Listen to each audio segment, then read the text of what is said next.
వాక్యాన్ని మనము విందాము. దేవుని యొక్క సన్నిధిలో మరి నాన్నగారు దేవుని యొక్క వాక్యాన్ని అందిస్తూ ఉండగా మనమందరము కూడా దేవుని యొక్క మాటలు విని దేవుని యొక్క దీవెనలు ఆశీర్వాదాలు మెండుగా పొందుకుందాము కాక. ఆమేన్. అందరికీ స్తోత్రమా. అందరికీ, పురుషులకి, స్త్రీలకి, యవన బిడ్డలకి, చిన్నపిల్లలకి వందనాలు. ఈ మొదటి ఆరాధనే ఏసేపు అన్నట్టు రెండవ ఆరాధనలే ఉంది. మొత్తం అంతా వచ్చేసారు. నాకు డౌట్ వచ్చేసింది. ఇప్పుడు రెండవ ఆరాధనలు 10 మంది అయినా ఉంటారో అని. ఇదే బాగుంది అనుకున్నారు. మొత్తం మీద మధ్యాహ్నం నుంచి పనులు సమస్త పనులు చక్క పెట్టుకోవచ్చు అనుకుంటున్నారు చాలామంది. సర్లే, ఆయన ఎక్కువ చెప్పుకోండి, నాకు తెలీదు. మొదటి ఆరాధనలోకి వచ్చినా రెండవ ఆరాధనలో కూడా అవకాశం ఉన్నవాళ్ళు పాలు పొందండి. వెళ్ళాం కదా, మళ్ళీ అయ్యగారు తిడతారేమో, రెండవ ఆరాధనకి ఎందుకు వచ్చారు మీరు అంటారేమో అని బాధ ఎవరికి ఎక్కర్లేదు. మీరు పాలు పొందొచ్చు. మరి వచ్చిన వారందరినీ ప్రభు మిక్కులుగా దేవుడు ఆశీర్వదించుగాక. అందరం గట్టిగా ఒకసారి దేవునికి స్తోత్రాలు చెప్దాం. స్తోత్రం, స్తోత్రం, స్తోత్రం. హల్లెలూయా, హల్లెలూయా. మంచిది. ఈరోజు ఆరాధనలో యేసేపు తెలియజేసినట్లు నేను 8 గంటల్లోనే ముగిస్తాను. శిలువలో ఉన్నటువంటి ఒక ప్రాముఖ్యమైన ఘట్టం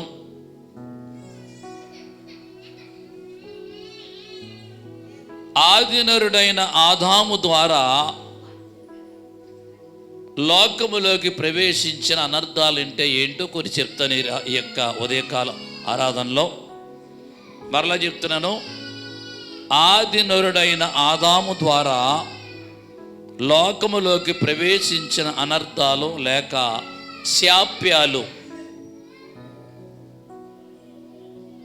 పడిపోందండి ఇది. పిల్లల్ని అదే మరి చెప్తుంటా అల్లరే. వీళ్ళు పరిగెడతారు, అక్కడ ఏముందో కనపడితే ఇంకేళ్ళు పడేస్తారు కింద. అది కింద పడ్డదంటే పడేస్తుంది. అది అయినంత పాపం ప్రత్యేకంగా మోసుకొచ్చి ఇంటికాడి నుంచి ఈ మెసేజ్ రికార్డింగ్ చేయాలని ఉద్దేశాన్ని బట్టి రమేష్ ప్రతి సంవత్సరం కూడా ప్రతి సంవత్సరం ప్రతి వారం కూడా చక్కటి ఏర్పాటు చేస్తున్నాడు. అంచేత దాన్ని మనం ఇష్టవంతుడిగా మనం వాడకూడదు. దేవునికి స్తోత్రం. ఈ రోజున మానవుడు చాలా జ్ఞానవంతుడు అని చెప్పడంలో అనుమానం లేదు. ఇందులో లోక జ్ఞానములో బాగా మనిషి ముందంజే వేశాడు. కంప్యూటర్ ద్వారా, ఇంటర్నెట్ ద్వారా, ఇంకా గొప్ప జ్ఞానము కలిగి మానవుడు ముందడుగు వేస్తున్నాడో మంచిదే. మానవుడికి దేవుడిస్తున్నటువంటి కొన్ని ఏర్పాటులు బట్టి ఆయన్ని ఆరాధన చేయడానికి ముందుకు వచ్చే వ్యక్తి మాత్రం లేడు, చాలా తక్కువ. అంటే ఏమనుకున్నాడంటే, నేను ఎంత చదివాను, ఎంత విద్యావంతుడిని అయ్యాను, డిగ్రీ పాస్ అయ్యాను, బీటెక్ వెళ్ళాను, బీటెక్ పాస్ అయ్యాను, ఎంఏ చదివాను, ఎంఈడి చదివాను, లెక్చరర్ అయ్యాను, లేకపోతే నా పరిస్థితి ఇలాగ, నాది ఇది నా పరిస్థితి, నేనంత గొప్పవాడిని అని మానవుడు అనుకుంటూ గర్విష్ఠుడిగా జీవిస్తున్న కాలం ఇది. నిజమంటారా కాదంటారా? నిజమే. బళ్ళు ఏర్పాట్లు ఎక్కువయ్యాయి, కార్లు ఏర్పాట్లు కూడా బాగా ఎక్కువైపోయాయి. ఏసీ కారులో మనుషుడు తిరుగుతున్నాడు. ఈ రోజున కోట్లే ఖరీదైన కార్లు కూడా ఉన్నాయంట. ఒక్క కారు 7 కోట్లు 8 కోట్ల కార్లు కూడా ఉన్నాయి. అంటే ఎంత డబ్బు కలిగి, ఎంత జీతం కలిగి, ఎంత విధానంగా మానవుడు ముందంజ వేస్తున్నాడో దాన్ని బట్టి మనకి అర్థమవుతుంది. అయితే నీవు ఏమి చేసినప్పటికీ కూడా నువ్వు వట్టి ఊపిరివి, నువ్వు మట్టివి అన్నాడు దేవుడు. దేవునికి స్తోత్రం. నువ్వెంత పద్ధతి చేసినా సరే నువ్వు మట్టిరా. నువ్వు ఎప్పటికైనా నువ్వు ఏ స్థితిలో ఉన్నా మట్టి అయిపోతావు, మట్టిలోనే కలిసిపోతావు నీ బ్రతుకు. కానీ నీకు ఒకటిచ్చాను నేను, అదే అనంత జ్ఞానం కలిగించే ఆత్మనిచ్చాను నేను నీకు. ఆత్మ విలువ చూస్తున్నావా? అసలు గుర్తిస్తున్నావా? గమనిస్తున్నావా? ఈ ఊపిరి నేను ఒక్క అకస్మాత్తుగా ఆపేస్తే నీ పరిస్థితి ఏంటి? నీ గతి ఏంటి అసలు ఉందా? అయితే నేను ఈ ఉదయకాలం మీకు ముందుగా గుర్తు చేసేది ఏంటంటే, మానవుడికి ఎంత జ్ఞానం ఉన్నప్పటికీ ఆదినరుడైన ఆదాముకి దేవుడిచ్చిన జ్ఞానానికి ఏ ఒక్కడు సరిపోడని చెప్తున్నాను నేను. అవే ఈ ఉదయకాలంలో మీకు కొన్ని విషయాలు ఏర్పాటు చేస్తాను. ఈ రోజున లోకములో 3500 పేరుగాంచిన పశుజాతులు ఉన్నాయంట. లెక్కలకాలతో రాసుకోండి. సైన్స్ ప్రకారంగా చూస్తే 3500 వేరు పశుజాతులు, 8600 రకాల పక్షులు, 5500 ప్రాకే పురుగులు, నేలనున్న కీటకాలు, పాములు అవ్వచ్చు, పురుగులు అవ్వచ్చు, గొంగళ పురుగులు అవ్వచ్చు, రకరకాల ఇంకేంటి చాలా ఉన్నాయి. ఇవి మనకు తెలియవు. మనకు తెలిసినవి ఏంటి? కట్ల పామును, లేకపోతే నెల్లి కట్ల పామును ఏముంటాయి కదా, బల్లులు, ఇలాంటివి మనకి తెలుసు. జీవశాస్త్రం ప్రకారంగా చూస్తే ఎన్నో రకరకాల పక్షులు, వేల కొలది పక్షులు, పశువులు అంటే ఎద్దు గేదె అనుకోకండి. దానికి సంబంధించిన ఆ జాతిలో ఇంకో రకరకాల మృగాలు అడవికెళ్ళి మనం చూస్తే మనం ఇప్పుడు కనబడిన మృగాలు చూస్తాం. భయంకరమైన మృగాలు, ఖడ్గ మృగాలు సముద్రంలో ఉండి చాలా ఉన్నాయి. అయితే ఇంకో సంగతి ఏంటంటే, ఈ కనబడుతున్నటువంటి ఈ పక్షులకి, జంతువులకి, పశువులకి, పురుగులకి, కీటకాలకి, పక్షులకి నామకరణ చేసిన వ్యక్తి ఎవరంటే ఆదినరుడు ఆదాం. దేవుడికి స్తోత్రం. నీకు 2 పిల్లలు పుడితే పెద్దోడికి ఏం పేరు పెట్టాలో నీకు తెలియదు, చిన్నోడికి ఏం పేరు పెట్టాలో తెలియదు, మనవరాలకి ఏం పేరు పెట్టాలో తెలుసు. ఓ బుర్రగోక్కుంటా ఏం పేరు పెడితే బాగుంటుందంట, నా కొడుక్కి నా కూతురికి ఏం పేరు పెడితే బాగుంటుందంట. సుబ్బారావు పేరు పెడదామా, చిరంజీవి గారి పేరు పెడదామా ఆలోచన. లేకపోతే ప్రభాష ఎవడో కొత్తగా చెప్తున్నారు ఎక్కువగా, ఆడి పేరు పెడదామా. నీ దృష్టి అంతా ఎక్కడ పోద్దంటే సినిమా యాక్టర్ల దగ్గరికి వెళ్ళిపోద్ది, సినిమా తారల దగ్గరికి, సినిమా యాక్టర్ల దగ్గరికి వెళ్ళిపోతుంది నీ దృష్టి అంతా. ఏ ఆ పనికిమాలుడి పేరు ఎందుకు పెట్టుకున్నావు నువ్వు? ఆ పనికిమాల దాని పేరు ఎందుకు వెళ్తున్నావు? నీకు బైబిల్లో పేర్లు లేవా? ఆ పేర్లు పెట్టుకోరు, స్టైల్ పేర్లు. చాలామంది ఆ పేర్లు చాలా స్టైలు, ఒక్కొక్కటిగా పేరు తిరగదు అసలు. ఆశీర్వాదం ఉందా పేర్లోను? చెప్పండి. నువ్వు పెట్టుకునే పేరులో దీవెన ఉందా? ఆశీర్వాదం ఉందా? లేదు. దేవునికి స్తోత్రం. హల్లెలూయా.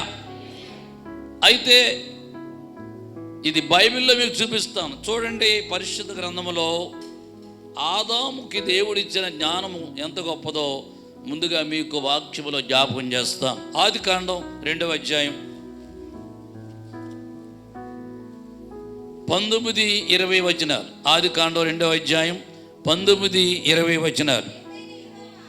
దేవుడైన యెహోవా ప్రతి భూజంతువును, ప్రతి ఆకాశ పక్షిని నేల నుండి నిర్మించి ఆదాము వాటికి ఏ పేరు పెట్టునో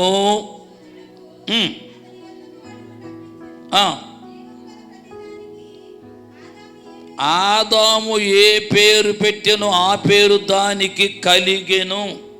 20 వచనం కూడా.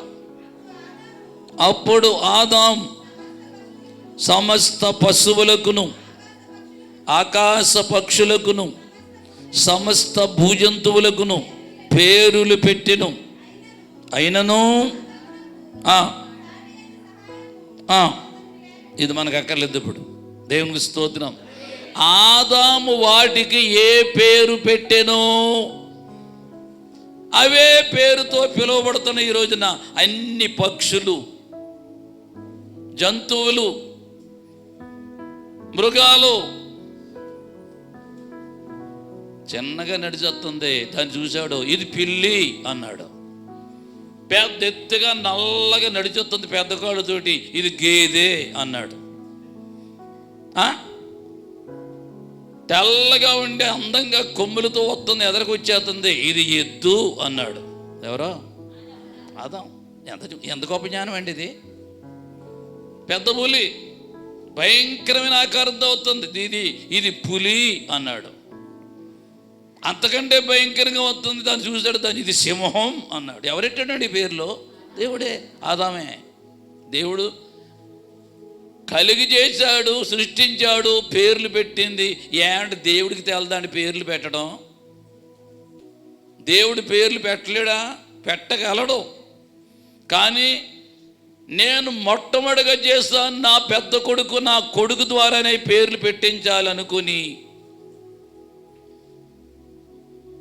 ఆదాము ద్వారా ఈ పేర్లు మనకు కనబడుతున్న ప్రతి జంతువుకి, కుక్కని, పిల్లని, ఎలకని, మాను పిల్లని, పెద్ద పిల్లని, ఊర పిల్లని, ఎన్ని. నిజంగా ఎంత గొప్ప జ్ఞానం అండి ఆదాముకి దేవుడు ఇచ్చింది. కంప్యూటర్ సరిపోతుందా ఈ జ్ఞానానికి? చెప్పాలంటే ఆదాము బుర్ర చాలా జ్ఞానముతో కూడిన బుర్ర. దేవుని స్తోత్రం. గొప్ప జ్ఞానముతో కూడిన బుర్ర అండి ఆదాముది, మామూలు బుర్ర కాదు. ఎవడైనా తెలివైన పని ఏమని చేస్తే ఏమంటాం, అబ్బా ఎంత గొప్ప బుర్ర అనేది, ఎంత గొప్ప జ్ఞానంతో చేశాడు రా బుర్ర. తలకాయలు కూడా కొంతమంది పెద్దగా ఉంటాయి, ఏమా కదా? అవును కదా. కొంతమంది బుర్రలేం బాగా కొంచెం చిన్నగా ఉంటాయి, కొంతమంది బుర్రలో పెద్దగా ఉంటాయి. పెద్దగా ఉన్న బుర్రలో పెద్ద జ్ఞానం అంటారా? చిన్నగా ఉన్న బుర్రలకి చిన్న జ్ఞానం అంటారా? చెప్పండి. ఇది తలకాయ పెద్దదిగా ఉన్న చిన్నదిగా ఉన్న జ్ఞానం మాత్రం ఒకటే. దాన్ని మనం వినియోగించుకోవడంలో ఉంటుంది, ఉపయోగించుకోవడంలో ఉంటుంది, వాడుకోవడంలో ఉంటుంది. దేవునికి స్తోత్రం. హల్లెలూయా. ఆదాము జీవించిన కాలములో ఇంకా భయంకరమైన జంతువులు, మృగాలు ఉండేయంట. అప్పుడప్పుడు మనం సినిమాల్లో, టీవీలో చూస్తూ ఉంటాం. ఏంటది? రాక్షసి బయలుని. చూసారా ఎలా ఉంటుందో? చూడండి. అప్పుడప్పుడు భయంకరమైన కొండ సెలవులు చూపిస్తూ ఉంటాడు టీవీల్లో. అది ఎంతలా ఉంటుందో, ఎంత పొడుగు ఉంటుందో, ఎక్కడికి వెళ్ళిపోతూ ఉంటుందో. అయ్యి బాబో, ఎలాంటి పాము ఇప్పుడు ఎండక ఎక్కడన్నా ఉందా అని చూస్తే అవి నిజంగా ఉంటే మనం బతుకుతాం అసలు? ఏమండి, మనం బ్రతకలేం. కొన్ని వాటిని దేవుడు జలప్రళయం వచ్చిన తరువాత, నోవహు దినాల్లో జలప్రళయం వచ్చిన తర్వాత జలప్రళయం ద్వారా చాలా భయంకరమైన జీవులు చంపేశాడు దేవుడు, కనపడకూడగా చేశాడు. దేవుని స్తోత్రం చెప్పండి. హల్లెలూయా. ఎందుని బట్టి? నీ క్షేమం కోరి, నీ క్షేమము నా క్షేమము కోరి కొన్ని భయంకరమైన జంతువులు ఈ రోజున దేశంలో లేవు. అడవిలో కూడా లేకుండా చేశాడు, మన చుట్టుప్రక్కల లేకుండా చేశాడు. కానీ పూర్వకాలంలో చాలా భయంకర ఆకారము కలిగిన జంతువులు, జీవులు ఉండి అని సైన్స్ చెప్తుంది, జీవశాస్త్రం చెప్తుంది, వృక్షశాస్త్రం చెప్తుంది. వాటిని బట్టి మనకి కొన్ని విషయాలు అర్థమవుతున్నాయి. చేతులెత్తి దేవునికి స్తోత్రాలు చెబుదాం. హల్లెలూయా. అయితే దేవుడు ఆదాముకి ఇచ్చిన జ్ఞానం చాలా గొప్పదని చెప్పాను మీకు. ఇప్పుడు ఆ జ్ఞానాన్ని పాడు చేసుకున్నాడు ఆదాం. ఈ రోజున నీకు కూడా అటువంటి జ్ఞానం ఇచ్చి ఉండొచ్చు. చదువులో ముందుకెళ్తున్నావు, విద్యలో ముందుకెళ్తున్నావు, సైన్స్లో జ్ఞానం సంపాదించావు, సోషల్లో జ్ఞానం సంపాదించావు. నేను చదువుకున్నప్పుడు కాకుండా ఇప్పుడు ఇంకా రకరకాల సివిక్స్ అని, పీవిక్స్ అని చాలా రకరకాల శాస్త్రాలు వచ్చేసాయి ఇప్పుడు కదా. ఇప్పుడు 5వ తరగతి పిల్లోడికి ఎంత బ్యాగ్గో, ఎన్ని పుస్తకాలో ఆడు అసలు మొయ్యలేకపోతున్నాడు.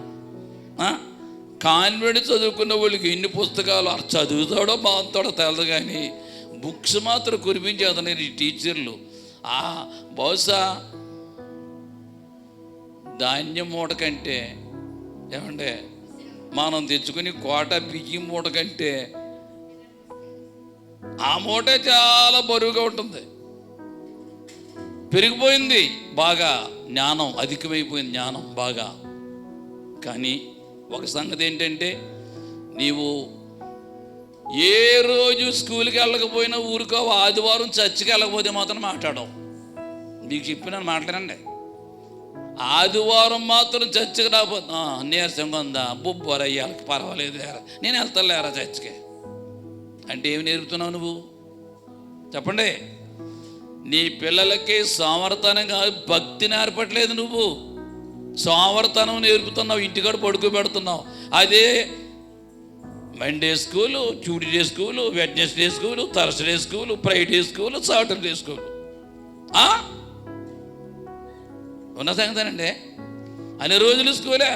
ఏ రోజన్నా స్కూల్ మానేసింది అనుకో నీ పిల్ల, ఎందుకు మానేసి నడు బయలుదేరా, వీలైతే ఈపు సెట్టి చేసి పంపిస్తావు, లేదా కుర్రాడిని 2 ఆయిన్ చేసి ఏడుతూ ఉన్నప్పటికీ కూడా బండి మీద ఎక్కించి తీసుకుపోతావు.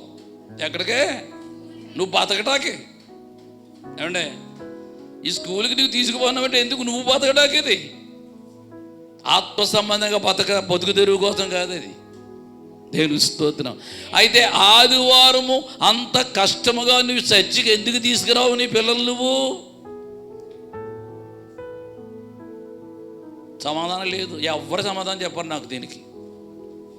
చెప్పండి, చెప్తాను, చూద్దాను, వింటాను, చెప్పండి అది సమాధానం. దానికి ఎలా పనా పర్లేదు, ప్రార్థన చేసుకుంటే చాలు, అయ్యగారి దగ్గర తీసుకెళ్ళి ప్రార్థన చేద్దాం చాలు. అదా అలాగనుకుంటే అందుచేత నీ మాట వింటలేదు. వాళ్ళు ఎదిరింతున్నారు నిన్ను, అందుకే నీకు లోబట్టలేదు వాళ్ళు. అందుకే ఇష్టానుసారంగా తిరుగుతున్నారు లోకంలో. పేరుకి కాలేజీకి వెళ్తున్నారు, ఏం చేస్తున్నారు, హై స్కూల్కి వెళ్తున్నారు, నేను చదువుతున్నారో లేదో తెలియదు. ఒకటి చెప్తున్నాను, ఈ యొక్క ఉదయకాలం నీకు నీ పిల్లల్ని దేవుని మందిరానికి అలవాటు తప్పనిసరిగా చేయాలి. దేవుని మందిరాన్ని పిల్లలు ఉండాలి, కూర్చోవాలి. నీవు వెనకాల కూర్చోవాలి, ఎదురు కూర్చోబెట్టాలి, వాళ్ళు వాక్యం వినాలి, నేర్చుకోవాలి, భక్తి పారాయణం చేయాలి, ప్రార్థన పారాయణం చేయాలి, నేర్చుకోవాలి. దేవుని స్తోత్రం. ఎంత చిన్న వయసులో వాక్యాన్ని పారాయణం చేశాడు బైబిల్లో దానియేలు. 15 ఏళ్ళ వయసులో, 12 ఏళ్ల వయసులో. ఇంకపోతే దావీదు భక్తిని ఎప్పుడు నేర్చుకున్నాడు? అసలు భక్తిలో పెంచిన వాళ్ళు ఉన్నారా దావీదుని? ఏమండి, అసలు భక్తిలో పెంచారా దావీదుని ఎవరైనాని? శత్రుత్వం పుట్టించారు 7 అన్నయ్యలను. తండ్రి కూడా తరివేశాడు చిన్న కొడుకుని అడవికి. ఎవరు చెప్తారు చదువు అక్కడ? చదువు చెప్పేవాళ్ళు ఉంటారా మా అడవిలోనూ? ఉండరు. అయినా అంత విద్యావంతుడయ్యాడంటే ఎవడు నేర్పించారు దావీదుకి? చెప్పాలి. గొప్ప కవి అండి దావీదు. కవి, సంగీత విద్వాంసుడు. దావీదుకున్నటువంటి కవిత్వం బైబిల్లో ఎవరికే లేదు, అసలు ఎవరికి రాదు కూడా అసలు చెప్పాలంటే. దేవుని స్తోత్రం. ఎన్ని కీర్తనలు రాశాడు? 73 కీర్తనలు రాశాడు. పరిశుద్ధ గ్రంథంలో ఉన్న కీర్తనలో ఎక్కువ శాతం దావీదే రాశాడు. 73 కీర్తనలు రాశాడు దావీదు. మిగతా కీర్తనలు మిగతా వాళ్ళు రాస్తారు. దేవుని స్తోత్రం. హల్లెలూయా. నేను ఇప్పుడు నీకు చెప్పేది ఏంటంటే, ఆదాము పాపము ద్వారా లోకములోకి వచ్చిన శాప్యాలు ఏంటి? జాతకం వినాలి. ఏ తప్పు చేయొద్దన్నాడో ఆ తప్పే ఆదాము చేయకపోయినా అవ్వమ్మ చేసిన. ఆదాము ఒకవేళ ప్రత్యేకమైపోయి నేను దేవుడు తినదని చెప్పాడు నాతోటి, నేను తిన్నావు, నువ్వు తిన్నావు, దేవుడితో చెప్తాను నువ్వు చేసిన సంగతే అని నిజంగా ఆదాము ప్రత్యేకమైపోతే ఎలా ఉండం? చెప్పండి. చాలా బాగుండం కాదు. ఎంత భయంకరమైన పాపం దేశంలో ఉండదు. తప్పు చేయడంలో ఈ రోజున మనిషికి భయభక్తులు లేవు. ఆదాం ప్రత్యేకం అవ్వలేదు. సరే, నువ్వు ఎలా దిగిపోయావు కదా, నేను దిగిపోతాను. నువ్వు తినేసావు కదా, నేను కూడా తినేస్తాను. అంటే భార్య మీద ప్రేమ చేత ఈ రోజుల్లో కూడా అంతే కదా. ఈ రోజుల్లో కూడా అంతే కదా. భార్య భర్తలు పెళ్ళైన రోజు నుంచి ఇంకా వీళ్ళ షికారులు చేస్తారు,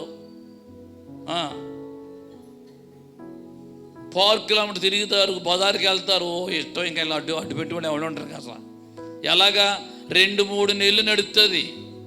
అలాగా నిన్ను చూస్తుంటే ప్రేమ పుట్టుకొచ్చేస్తుంది నాకు అన్నవాడు, చీ దరిద్రం ముఖం నీ ముఖం అంటాడు. ఎప్పుడు? ఇంకా సంవత్సరాలకు ముందే మొదలెడతాడు కథ అంతా. అంటే అది కడవరకు ఉండదు. కానీ బహుశా అవ్వమని అలా క్షపించాడో క్షపించలేదో నాకు తెలియదు, కానీ ఇద్దరూ చేశారు కాబట్టి లోకానికి ఏమొచ్చింది? చీకటి అనేది అలుముకుంది. మొట్టమొదటిగా ఆదాము చేసిన పాపాన్ని బట్టి లోకానికి వచ్చింది ఏంటంటే మొట్టమొదటిది మరణము. ఏమొచ్చింది? ఆదాము చేసిన పాపాన్ని బట్టి లోకానికి మొట్టమొదటిగా వచ్చింది ఏంటంటే మరణం. అంతకుముందు మరణము లేదు. ఏమన్నాడు? ఈ తోటని స్వాధీనం చేసుకో, సద్వినియోగం చేసుకో. నువ్వు వంట వండుకునే పని లేదు, పొయ్యి మంటెట్టే పని లేదు, నువ్వేమి చేయక్కర్లేదు. ఈ తోటలో ఉన్న అందమైన రుచికరమైన ఫలాలు తినటమే నీ పని. తిను, ఎన్ని నీ కోసమే. అబ్బా, ఎంత ఎంత చక్కటి ఆశీర్వాదం అండి ఇది, ఎంత గొప్ప సేఫ్టీ. కానీ ఏం చేశాడు?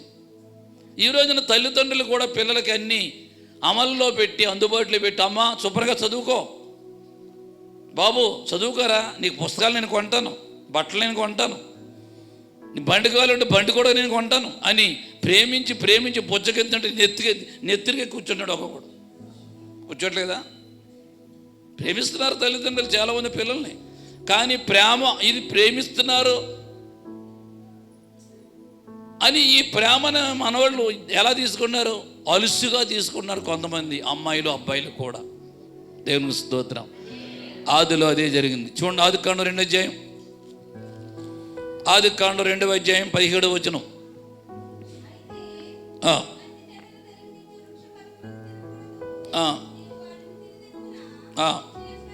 చాలు, మళ్ళీ చదవమ్మా. అయితే మంచి చెడ్డలు తెలివినిచ్చు వృక్ష ఫలాలు తినకూడదు, నీవు వాటిని తినమన నిశ్చయముగా చచ్చెదవని నరునికి ఆజ్ఞాపించెను. ఏమన్నాడు? మంచి చెడ్డలు తెలివినిచ్చే వృక్ష ఫలము తినకో. తిన్నావా చచ్చావన్నమాట నీవు. అయ్యగారండి తిన్నాడు చచ్చిపోలేదు కాదండి అంటారేమో, నాకు ఎదురుపోదా. ఏమంటే ఆత్మ సంబంధంగా చచ్చాడనే దాని గుర్తు ఏంటంటే ఒకళ్ళు చూసుకోలేకపోతున్నారు వీళ్ళిద్దరు. ఎవరు? కారణం ఏంటి? అంతవరకున్న మహిమ వస్త్రం ఎగిరిపోయింది అంతే. ఏమైంది? మహిమ వస్త్రం ఎగిరిపోయి ఏం కప్పుకుంది? ఇప్పుడు సిగ్గు అనేది కప్పుకుంది. కాబట్టి ఒకళ్ళు చూడలేకపోయారు. అవును, మరణం. ఆయన మాట వినని కారణాన్ని బట్టి ఏమొచ్చింది? ఆదాముకి మరణం. ఇంకపోతే రెండో విషయం చెప్తాను. రెండోది ఏంటంటే దిగంబరత్వం.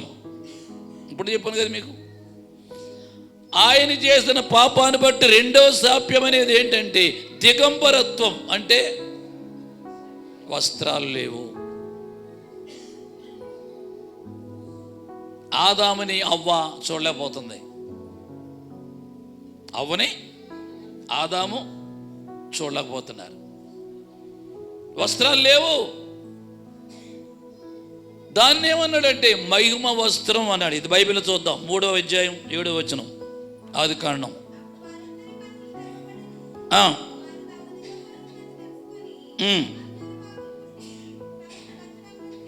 ఏం చేశారండి? వారిద్దరు కన్నులు తెరవబడెను, దిగంబరులని తెలుసుకుని. ఏమేమి తెలుసుకున్నారంటే వీళ్ళు? దిగంబరులు అని తెలుసుకున్నారంట. బట్టలు లేవు మన ఒంటి మీద, మనము దిగంబరులం అనే మాట వాళ్ళకి అర్థమయ్యి అంజూరు బాకులు ఆకులు కప్పుకున్నారు ఒకళ్ళ మీద ఒకళ్ళు. అంజూరు పాకు ఏమైనా దిగంబరత్వం కప్పుతుందండి? ఏమా, నువ్వు బట్టలు కొట్టుకోవడం మానేసి కొబ్బరాకు చుట్టుకో ఒంటికి, ఎలా ఉంటుంది? ఏమండే, ఉల్లేరు కప్పుతుందా? కప్పదు. మనుష్యుడి యొక్క నీతి క్రియలు మురికి గుడ్డ అంటాడు. ఏమంటాడమ్మా? మనుష్యుడు సొంత నీతి క్రియలు ఏంటంట? మురికి గుడ్డ. మురికి గుడ్డ ఎలా ఉంటుంది? కంపు. ఆ మురికిని తొలగించుకుని వేసుకుంటే బాగుంటుంది. కానీ మురికితో నువ్వు తొడుక్కున్నావు అనుకో, ఎలా ఉంటుంది? ఆ మురికి నీకు అంటుకుంటుంది. దేవుని స్తోత్రం. మూడవ శాప్యం నేల శపించబడుట. ఇవి గుర్తుపెట్టి చూస్తున్నారా? బైబిలు నోట్ చేసుకున్నారా జాగ్రత్తగా? ఇవి చెప్పే విషయాలు జాగ్రత్తగానే ఉండే. మొట్టమొదటిది ఏంటి? ఎక్కడుంది అది? రెండవది ఏంటి? దిగంబరత్వం. ఎక్కడుంది అది? 3వ అధ్యాయము 7వ వచనం. 3వ శాప్యం శపించబడుట. ఏంటి? నేల శపించబడుట. చూడండి 3:17.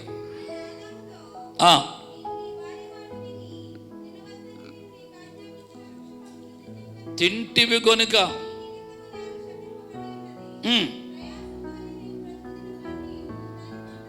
చాలు. ఏమన్నాడు? భార్య మాట విన్నావు, తిన్నావు, అందుచేత నేను ఏం చేశాను? అసలు నేల శపించబడ్డ కారణం ఎవరు? మనమే. ఆదాము అవ్వాలనుకోండి, మనమే. ఆదాము దగ్గర నుంచి. దేవునికి స్తోత్రం. నువ్వు ఎకరం నేలకు అన్నావు, సంవత్సరం అంతా అలా కుదిరేదాన్ని ముట్టుకోకుండా అలా విడిచిపెట్టి ఏం చేద్దాం? బొలుసు కంపలం, తెల్లతొమ్మ, నల్లతొమ్మ, బ్రహ్మజీవుడు, ఇంకేం జీవుడు, ఇంకేం శివుడు.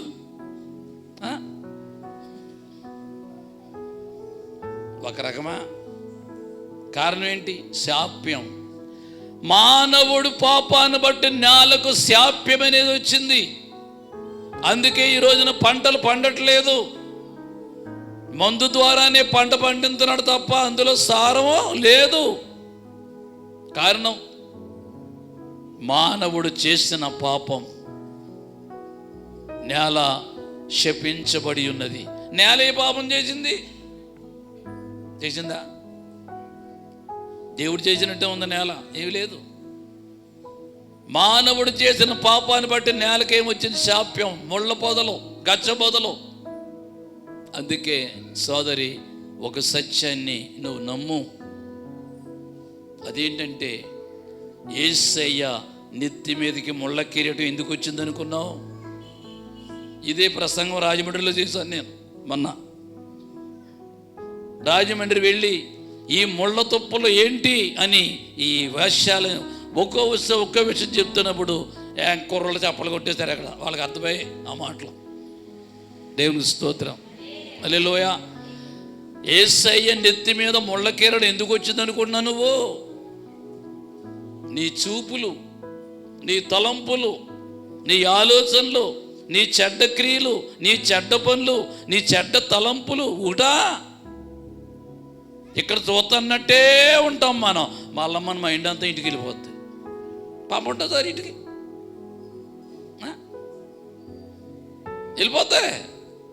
ఇక్కడనే అమెరికా కూడా పంపేది వెళ్ళిపోద్ది.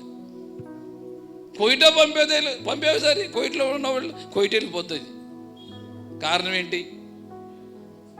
ఆలోచన. ఈ ఆలోచనలే ముళ్ళుగా యేసయ్య నెత్తిమెత్తికిపోయాయి. దేవుని స్తోత్రం. వీళ్ళకి చాలాసార్లు చెప్తూ ఉంటాను, గుండేలియా అని పేరు కలిగిన భయంకర విషముళ్ళు పాలస్తీనా దేశంలో ఉన్నాయి. ఏంటి చెప్పండి? గుండేలియా అని పేరు కలిగిన భయంకరమైన విషముళ్ళు. ఎలాగంటే మేకంటే పొందినంట ఆ ముళ్ళు. అలా టచ్ అయితే చాలు భయంకరమైన విషయం అంట. అలాంటి ముళ్ళు 72 ముళ్ళు యేసయ్య నెత్తిని పడపడ కొట్టేశారు అంతే, కర్రలతోటి. ఎంత ఒక్క ముళ్ళు ఇరిగిందంటే కుంటేస్తాం మనం. అయ్యి బాబు, ఈ అమ్మ ఏమైంది? ముళ్ళు దిగిపోయింది నాయన. ఈ ముళ్ళు తెల్ల తుమ్మ ముళ్ళు. దిగిపోయి తెల్ల తుమ్ముళ్ళే దిగిందా? ఎలాగుంటుంది? తెల్ల తుమ్ముళ్ళకి దిగిందని కూడా చేయొద్దండి. ఎవడన్నా ఉన్నారని 2 చేతులు మాత్రమే కనబడ్డాయి. నాకు ఎవరు చెయ్య కనబడలేదు. ఇంకా మీలో నేను కూడా అన్నాను బాబా, ఎక్కడో కాదు ఇక్కడ రావులు తెప్పినాయి. మామూలుగా ఏదో పని నిమిత్తం కంగారుగా నడిచి వెళ్తారు, సరిగ్గా టక్క దిగిపోయింది కాల్లో. ఎంత ముల్యాంగ ఎంతలా ఉంది. ఆ ముళ్ళు లాగటాకే నాకు సత్యం లేదు అసలు. దిగిన వెంటనే పోటు సలుపు తేలుకుంటే వచ్చేందు బాధ. జాగ్రత్తగా నాకు నేనే లాక్కున్నాను. వచ్చిందమ్మా బ్లడ్. మరి ఆ రోజంతా కారిపోతూనే ఉంది రక్తం, నా కాలంతా కూడా. అది తగ్గటానికి వీలైతే 1 నెల పట్టింది నాకు ఆ పోటు సలుపు తగ్గటానికి. అంత భయంకరమైన విషయం. 1 ముళ్ళు దిగితేనే నాకు అంత బాధ వచ్చిందంటే యేసయ్య నెత్తి మీద ఎన్ని ముళ్ళు తగ్గొట్టారు? 72 ముళ్ళు. 6 అనేది మానవ సంఖ్య.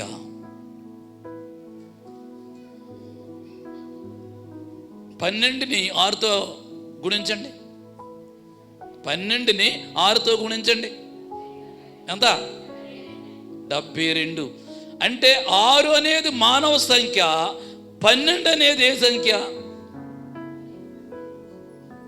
పరలోకములో 12 గుమ్మాలు, పరలోకములో 12 పునాది రాళ్ళు, 12 శిష్యుల పేర్లు. అంటే ఈ భూలోకములో ఉన్న బాధను పరలోకంతో ఆయన సరిపోల్చాడు. దేవుని స్తోత్రం. అంటే భూలోకములో జీవించే, చెడుగులో జీవించే మనిషి ఎవడైనా ఎప్పటికైనా వీడు పరలోకం వెళ్ళే నిమిత్తం, పరలోకం చేర్చే నిమిత్తం ఆ ముళ్ళ బాధలన్నీ కూడా నీ కోసం నా కోసం భరించాడు. దేవుని స్తోత్రం. ఈ శాప్యాలన్నీ ఆయన నెత్తిని తలని గాయాలు చేశాయి. చాలామంది అనుకుంటారు, అరే యేసుబాబుకి 39 కొరడా దెబ్బలేరా అనుకున్నావు. నువ్వు నీకు తెలియక.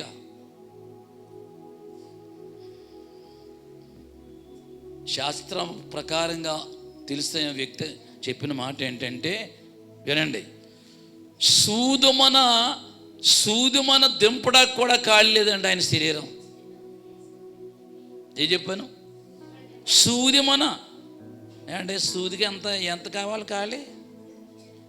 సూది ఎక్కుంటాకి ఎంత ఖాళీ కావాలమ్మా? టైం అయిపోతుంది, పూస్తాను. ఎంత ఖాళీ కావాలి? నలకంత. కంటిలో నలకంటే కూడా ఇంకా తక్కువ స్థలం చాలు దానికి. దేనికి? సూదికి. అంటే చరిత్ర ప్రకారంగా ఒక ఆయన చెప్పాడు, 5874 పోట్లు దిగాయంటని శరీరం. వాళ్ళు చెప్తాను 5400 ఏం చెప్పాను, 486 గాయాలు శరీరం అంతా ఉంటే ఇంకెక్కడ సూదుమనంత గాయాలు ఉందండి ఆయనకి. ఎవడైనా బతుకుతాడా? భూలోకంలో ఉన్న కండల తీరిన బలవంతుడు, బాగా ఎత్తుగా లావుగా ఉన్న మనిషి అయినా అసలు ఆగుతాడా? చచ్చిపోతాడంతే. ఇంకా ఎవడాగడం. దేవుని స్తోత్రం. యేసయ్య ప్రేమ ఎంత గొప్పదమ్మా నీ మీద, నా మీద. ఎందుకు? నీవు నరకానికి వెళ్ళకూడదు, పాతాళానికి వెళ్ళకూడదు. నా కుమార్తెలు నా సన్నిధిలో ఉండాలి, నా రాజ్యానికి చేరాలి. ఆ బాధ ఏదో నేనే భరింతాను. బిడ్డకి రోగం వస్తే తల్లి పచ్చం చేయాలి. తెలుసా కానీ మీ అందరికీ? బిడ్డకి రోగం వస్తే ఏం చేయాలి తల్లి? పచ్చం చేయకుండా అన్నీ తినేస్తుంది అనుకో. కొంతమంది తల్లులు ఉంటారు, కంట్రోల్ ఉండదు నోరు. ఈ పిల్ల చూపు పిల్లదే, వీళ్ళు ఊరే తగ్గుతుందమ్మా, తగ్గదాం. ఏం చేద్దాం? నీ పాలు తాగుతాడు కాబట్టి, ఆడు చెంట పిల్లోడు కాబట్టి నువ్వు చెయ్యాలి పచ్చం. నువ్వు పచ్చం చేయబోతే ఆడు జబ్బు తగ్గదు, రొంప తగ్గదు, జలుబు తగ్గదు. యేసయ్య ఒక తల్లిగా, ఒక తండ్రిగా మన కోసం ఏం చేశాడు ఆయన? పచ్చం. మామూలు పచ్చం కాదు, కటిక పచ్చం చేసి ఆ మేకులన్నీ ఎక్కువ బాధ పెట్టేసేవారు యేసుబాబుని చాలు అని. ఎంత ఎక్కువ బాధ పెడితే అంత ఆనందపడ్డారండి యూదులు. వాళ్ళ క్యారెక్టర్ అలాంటిది. వాళ్ళ క్యారెక్టర్, యూదుల క్యారెక్టర్ ఎలాంటిదంటే ఎవరినైనా బాధ పెట్టేది అంత గొప్పవాడు అనుకుంటారంట. వాళ్ళ పద్ధతి అలాంటిది. అలాగా యేసయ్యను బాధించారు. దేవునికి స్తోత్రం. చివరి మాటలు చెప్తాను. ఎన్ని చెప్పాను మీకు? 3వది శపించబడ్డది. 4వది దుఃఖము, ప్రయాస. ఇది 3:17 చూస్తాం మనం. చూడండి, ప్రయాసతోనే నీవు బ్రతుకు దినములన్నీ దాని పంట తిందువు. ఏంటి ఈ రోజున మానవుడు ఎందులో ఉన్నాడో? ప్రయాస. దేనికోసం? నీ పిల్లల కోసం ప్రయాస, నీ కొడుకుల కోసం ప్రయాస, నీ కూతురి కోసం ప్రయాస. ఇల్లు కట్టుకుంటున్నావు, ఎంత ప్రయాసపడుతున్నావు? కట్టుకునే వాళ్ళు అడగండి. ఏమంటే అప్పుడు మీ ఇద్దరు రాలేదనుకో, పాప ఏళ్ళకి గమ్మెళ్ళి కంకరంతా పట్టుకెళ్ళి వేస్తారు అక్కడ ఒక పుట్ట. వీళ్ళది సిమెంట్ కూడా అక్కడ వేస్తారు. ఇసుక మొయ్యాలి, కంకర మొయ్యాలి, ఐరన్ లాక్కి రావాలి. ప్రయాస. దేవునికి స్తోత్రం. ఇప్పుడు 11 పని పెట్టారు. మరి ఓ గ్రూప్ వాళ్ళు వెళ్తున్నారు, అందరూ వెళ్ళలేదంటలే. మరి వీళ్ళకి అందరికి ఎప్పుడు వస్తుందని నాకు తెలియదు. అది ప్రయాసేనా? అది ప్రయాసే. కానీ చెట్టుకి వెళ్ళి దాక్కునే వాళ్ళు ఒకళ్ళు, డబ్బులోకి వెళ్ళిపోయి దాక్కునే వాళ్ళు ఒకళ్ళు, తప్పించుకుంటారు కొంతమంది, చేయలేని వాళ్ళు. దేవుని స్తోత్రం. అలాంటి ప్రయాస కాదు. భూమిని సేద్యం చేయాలి, దున్నాలి, నీరు పెట్టాలి, మొక్కలు నాటాలి. మళ్ళీ దేన్ని తినేస్తుందేమో అని ఉద్దేశంలో జాగ్రత్తగా చూసుకోవాలి. ఈ పాదులు వెళ్తారు, వాళ్ళకి వెళ్తుంది ఈ బాధ అంతా. పాదులు ఇదిగో మా సత్యానికి వెళ్ళి పెట్టారు పాదులు. చాట్ల వెంకటేశ్వరరావు మళ్ళీ పక్కనే నాగబొత్తుల అని పేరు తెస్తా. నాకు నీరు పెట్టాలి, రోజు చూసుకోవాలి. ముడత వస్తుందేమో, పురుగు పడుతుందేమో చెక్ చేసి చూసుకోవాలి. ఎంత ప్రయాస! అంత ప్రయాసపడితే కదా దొండకాయలు రావా, వస్తాయా? కొబ్బరి చెట్టు వేసామంటే ప్రయాసపడాలి, అది కాసే వరకు. దేవునికి స్తోత్రం. ఈ ప్రయాస అనేది ఎక్కడి నుంచి వచ్చింది అనుకున్నాను? దేవుడు పెట్టిన శిక్షది నీకు. దేవునికి స్తోత్రం. ఆఫీసులో పనిచేస్తున్న ఆఫీసులో పనిచేస్తున్న ఆఫీసర్ కూడా రాయటంలో అలసిపోతాడు, చెమట పట్టేద్ది. ఫ్యాన్ లేకపోతే ఆయన ఏం రాయలేడు, మళ్ళీ ఫ్యాన్ తిరగల పైన. దేవుని స్తోత్రం. ప్రయాస ప్రయాస. 5వ విషయంలోకి వెళ్తాను చూడండి. 5వ విషయం, ముళ్ళ తుప్పలు. 3:18. అది ముళ్ళ తుప్పలు గచ్చ పొదలను నీకు మొలిపించును, పొలములోని పంట తిందువు. ముళ్ళు ఏమండి, తేలు ముళ్ళు, జర్రి ముళ్ళు, సర్పం ముళ్ళు, కట్లపాం ముళ్ళు. ఎక్కడ ఉంటుంది? తోకలనా? రైట్ వెళ్ళా. నువ్వు తేలి దగ్గరికి వెళ్ళావా? నేను పావు దగ్గరికి వచ్చాను. దేవుని స్తోత్రం. ఏమంటే ఎన్ని రకాల పాములు అంటే, కట్ల పాములు, పొడపాములు, త్రాసు పాములు. ఇక్కడ బాబాయ్ చెప్పాలంటే ఈ పేరు చెప్పడానికి ఎవరిని ఇస్తేనే ఒక్కరిది ఇట్టే సరిపోద్ది. టక్ ఇంకా జ్ఞానం అంతమానం బైబిల్తో ఉండి అలాగొత్తే గుర్తు. మరి మీరు బైబిల్తో ఉండాలి. మరి చేతి దేవుని స్తోత్రాలు చెప్తాం. ఈ కాంచేపు ఇక్కడ తింటూ ఉండి అయ్యి బాబు కుండ మండ కడగాలి, తోమాలి, వండాలి, చెయ్యాలి. ఏమా ఈ గొడవలో ఉండి బైబిల్ తోలికి వెళ్ళవు నువ్వు. ఇంకేం గుర్తొస్తాయి మరి? ఆ కొండల మండలే గుర్తొస్తాయి. ఇంకా ఇస్తీరం దొరికో గేదెలు తోళ్ళే, ఆ తోళ్ళే గుర్తొస్తాయి. మరి అయినా సరే ప్రార్థన చేస్తుండే ఆ పిల్ల.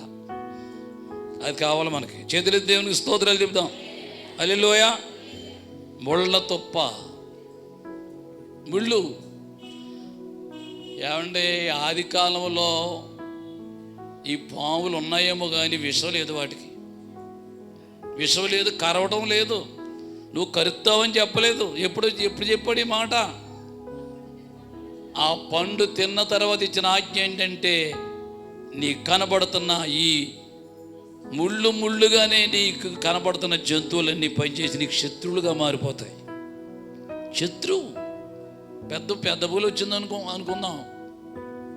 అది వచ్చిందంటే మనం ఉంటాం, మనకు వచ్చిందా? ఒక్కో గంట ఒక్కొక్కటి ఎత్తిపోద్ది. భయం భయం భయం భయం. మనకు హాని చేయింది ఏదుంది? మణికంఠ గారు అన్నీ ఆయన చేస్తాయి. ఆయన చేయని లేవు. మనం దాన్ని చూస్తే మనకు భయం, మనకు చూస్తే దానికి భయం. దేవునికి స్తోత్రం.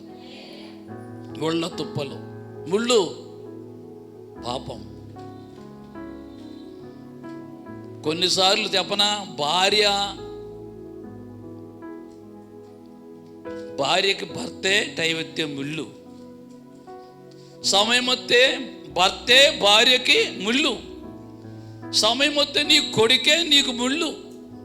సమయం వస్తే నీ కూతురే నీకు ముళ్ళు.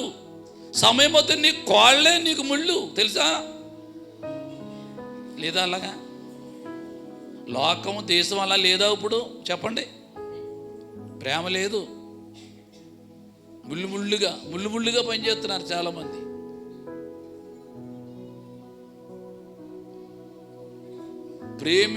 ప్రేమించి భార్య పక్కన పడుకుని ఒకడు సిగరెట్ అంటించి మొత్తానికి ఘాట్లు పెట్టి పరిగెట్టిపోడండి ఒకడు.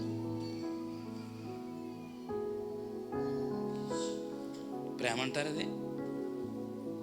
అంటే భార్యకి ఏమైపోయాడు ఇప్పుడు? అక్కడ భర్త ముళ్ళైపోయాడు అక్కడ. భయంకరం. దేవునికి స్తోత్రం. ఈ భయంకరమైన ముళ్ళన్నీ తొలగించే నిమిత్తం యేసయ్య లోకానికి వచ్చాడు. ఇంకొక 2 మాటలు ఉన్నాయి, చదివి నేను ముగిస్తాను. 6వ మాట, చెమట కార్చుట. ఇది కూడా శాప్యమే. ఏం కార్చడం? చెమట. ఏమంటే అసలు చెమట పట్టేవాళ్ళు ఉన్నారంటారా? పొలంలో పనిచేసే వాళ్ళకి అంతమానం చెమటే. అవునే కదా?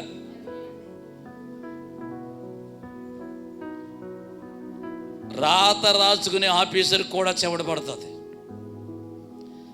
ఆఫీసులో ఉన్న సేఫ్టీగా ఫ్యాన్ తిరుగుతున్నా, ఏసీలో ఉన్నా ఏదో పక్కన చెమట బయటకు వస్తే చెమటే. మొన్న కార్యక్రమం ఏదో జరిగి మా అన్న చర్చిలోకి వెళ్ళాం మేము. ఒక మీటింగ్ కూడా జరిగింది. నిజంగా చలిట్టిందండి లోపల. అంతా ఏసీయే, మొత్తం పుల్లు. కొమ్మంతా అడి బయటకు వస్తే కొంపడే. ఏ కొంపడే? ఎండ కొంపలేకుంది బయట, ఈ లోపలేమో చలిట్టింది. నిజనా?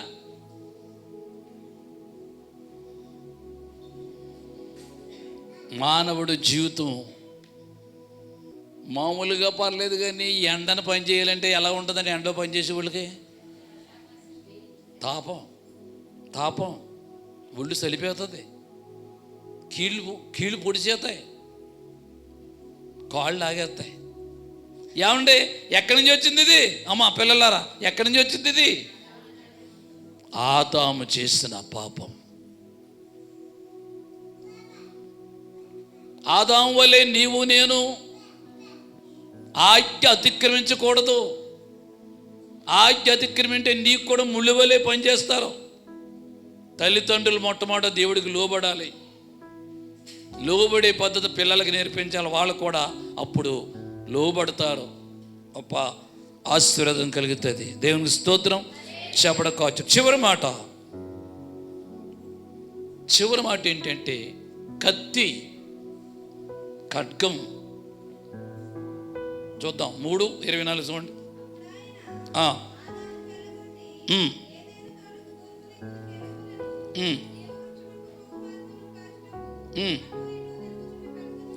ఖడ్గ జ్వాలలు నిలువబెట్టెను. ఏం జ్వాలలు? ఖడ్గ జ్వాలలు అంటే ఆ కత్తి మీద అగ్గి మండిపోతూ ఉంటుంది అన్నమాట. ఇంకా ఆదామును గెంటేశాడు. ఎక్కడికి? ఏదేని తోటలోంచి బయటికి నెట్టివేశాడు. అంతే. నువ్వు ఈ తోటలో రావడానికి వీల్లేదు. కారణం తప్పు చేసావు, పాపం చేసావు. ఖడ్గ జ్వాల వద్దంటే కత్తి పొడి చేస్తే అగ్గికి కాలిపోతాడు. ఇంకా రావడానికి అవకాశం లేదు. దేవునికి స్తోత్రం. ఈ ఖడ్గ జ్వాల నేనే తెరిస్తాను. తర్వాత నేనే ఈ ఖడ్గాన్ని తెరిస్తాను, ఖడ్గం తొలగిస్తాను, అగ్గిని తొలగిస్తాను, నేనే ద్వారము తెరిస్తాను. ఆ తెరవడమే శిలువ మరణం. దేవునికి స్తోత్రం. నేనే వస్తాను. మరలా నేను వచ్చే వరకు నువ్వు అవతల ఉండవలసిందే. నువ్వు లోపలికి రావడానికి వీల్లేదు. కారణం ఇది ఖడ్గము, శాప్యం. ఈ శాప్యం అంతా ఎక్కడ పోయింది? కల్వరి సిలువలో దేవుడు మరణము తొలగించాడు. సిలువలో దిగంబరత్వం తొలగించాడు. సిలువలో శాప్యము తొలగించాడు. సిలువలో దుఃఖము తొలగించాడు. సిలువలో ముండ్ల తొప్పలు తొలగించాడు. సిలువలో చెమట కార్చకుండా విశ్రాంతినిచ్చాడు. ఎక్కడ? ప్రయాసపడి భారమును మోసుకొనుచున్న సమస్తమైన వారులారా మీరు నా యొద్దకు రండి. చివరగా ఖడ్గము అంటే శిక్ష, పనిష్మెంటు, ఆపద. ఖడ్గం ఎలాగైతే మనిషిని నరికి ముక్కలు చేస్తుందో మానవుడు నరకానికి సిద్ధంగా ఉన్నాడు. దేనికమ్మా? నరకానికి సిద్ధంగా ఉన్నాడు. నరకానికి వెళ్ళిపోవడానికి సిద్ధంగా ఉన్నాడు. ఆ నరకమును యేసు శిలువ ద్వారా, ఆయన కార్చిన పరిశుద్ధ రక్తము ద్వారా మనల్ని నీతిమంతులుగా తీర్చాడు. అందుచేత మనము ఈ రోజున ఆదాము వల్లే పాపంలో పడకుండా, పాపానికి దూరంగా ఉండి 7 శాప్యాలు చూపించని ఈ యొక్క ఉదయకాలం మీకు 7 రకాల శాప్యాలు బైబిల్లో కనబడ్డాయి మనకి. ఈ 7 రకాల శాప్యాలు యేసయ్య సంపూర్ణమైన 7 మాటల ద్వారా, విన్నారా? నేను చెప్పాను. ఈ సంపూర్ణమైన పాపం 7 మాటలు పలుకుడు ద్వారా ఈ సంపూర్ణ శాప్యమును తొలగించి నీతిమంతులుగా తీర్చాడు దేవుడు. దేవునికి స్తోత్రం. అట్టి యేసు మార్గంలో ఈ శ్రమ దినాల్లో ఆయన గణపతి స్తుతించి ప్రభులో కొనసాగుదాం. అట్టి భాగ్యం దేవుడు మనకి దయచేయును గాక. చిన్న ప్రార్థన చేస్తాం. అందరూ తల వంచండి ఒకసారి. ప్రేమగల తండ్రి, ఈ పాదాలకు స్తోత్ర. ప్రభువా, ఈ మార్చి మాసములో మా పరమ తండ్రి ఈ 27వ తేదీ ఉదయకాల సమయం మీరు మాతో మాట్లాడి ఇచ్చిన వర్తమానాన్ని బట్టి ఈ స్తోత్రాలు చెల్లిస్తున్నాం. ఆదినరుడు గొప్ప జ్ఞాని, ఆయన మించిన జ్ఞాని ఈ రోజున భూలోకంలో ఎవ్వడూ లేడు, ఒక్కడూ లేడు. ఎందుకంటే జంతువులకి, పక్షులకి, ప్రతి జీవికి ఆయన కీటకాలకి నామకరణం చేశాడు కాబట్టి ఆయనే గొప్ప జ్ఞాని. అట్టి గొప్ప జ్ఞానం ఒక్క చిన్న పాపము ద్వారా, ఆజ్ఞ అతిక్రమం ద్వారా పాపిగా తీర్చబడిపోయాడు. ఈ రోజున మేము ఆజ్ఞ అతిక్రమించకూడదు. ఆజ్ఞ అతిక్రమే పాపమన్నావు. నీ సన్నిధి క్రమంగా రావాలి, భయపడుతూ రావాలి, భయభక్తులతో రావాలి, నిన్ను ఆరాధన చేయాలి. ఆ భక్తి భయం లేకుండా, భయం లేని భక్తి చేస్తే, భక్తి లేని భయం చేస్తే మేము శాప్యం పొందుతాం. ఆ శాప్యం తొలగించడానికే కల్వరి శిలువలో రక్తం కార్చావు, ప్రాణమిచ్చావు, బలయ్యావు. అట్టి నీ శిలువను మేము నిత్యము ధ్యానిస్తూ అడుగుజాడలు నడిచి నీ ద్వారా మేలు పొందే భాగ్యము దయచి కూడిన బిడ్డలందరినీ దీవించి మహిమా ఘనత పొందండి. యేసు పరిశుద్ధ నామములో ప్రార్థించి వేడుకొనిచ్చిన మా పరమ తండ్రి. ఆమె. Thank you. అందరి దేవుడు మీకు ఆశీర్వదించుగా.